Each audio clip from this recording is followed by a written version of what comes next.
Сәлем, каналыма қош келдіңіз. Бүгін біз күйген кезде көрсетілетін алғашқы көмек туралы айтатын боламыз. Жалпы күйу теріге айтарлықтай жарақат салады. Бірақ та дер кезінде дәрігердің көмегіне жүгінетін болсаңыз, ауруды асқындырмайсыз. Ал егерде адам күйіп қалған жағдайда жедел түрде ауруханаға жеткізу мүмкіндігі болмайтын болса, үй жағдайында мен айтатын кеңестерді қолдануға кеңес беремін. Күйген кезде көрсетілетін бірінші әдіс.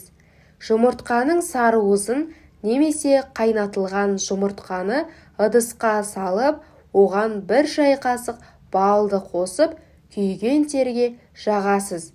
Бұл ауруды басады, әрі жараның тез жазылуына септігін тигізеді. Күйген жағдайда оның көрсетілетін емін жасамастан бұрын неге күйгенін анықтап алуымыз қажет. Соған орай халық медицинасымен емдеуге кірісесіз. Егерде ыстық суға күйген жағдайда дер кезінде шикі картоп немесе сәбізді басу керек. Бұл көкөністі екіге бөліп теріге қоясыз. Шамамен 5 минуттай ұстап тұрып, екінші бөлігін ауыстырасыз. Емді ашығаны басылғанша жалғастырасыз. Ал жарақаттың ізі қалмайтындай болсын десеңіз, аталған көкөністің біреуін үккіштен өткізіп, езбені күйген терге қоясыз. Сыртынан қабатталған дәке байлайсыз да, бұл компрессті әр 2 сағат сайын жасайтын болсаңыз, денеңізде ешқандай із қалмайды.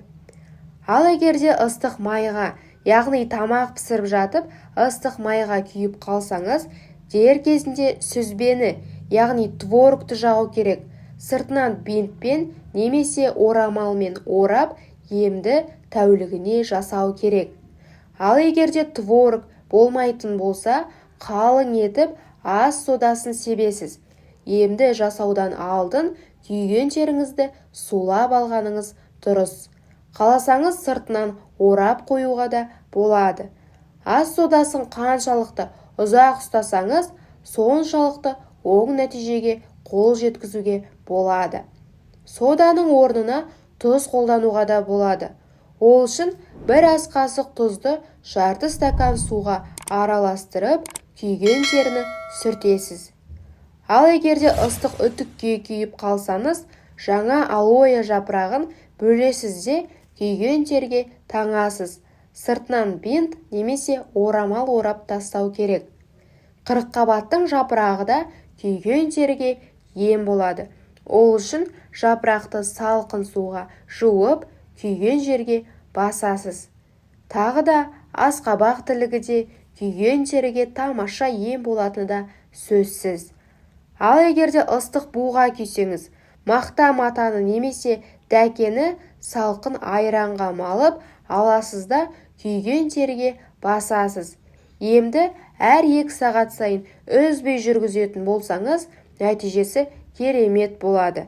Немесе оның орнына салқын сүтті күйген терге бассаңыз болады. Ақпарат ұнады деген ойдамын. Егерде каналға тіркелмеген болсаңыз, тіркеліп, жаңа видеоларды жіберіп алмас үшін қоңырауша белгісін баса кетіңіз.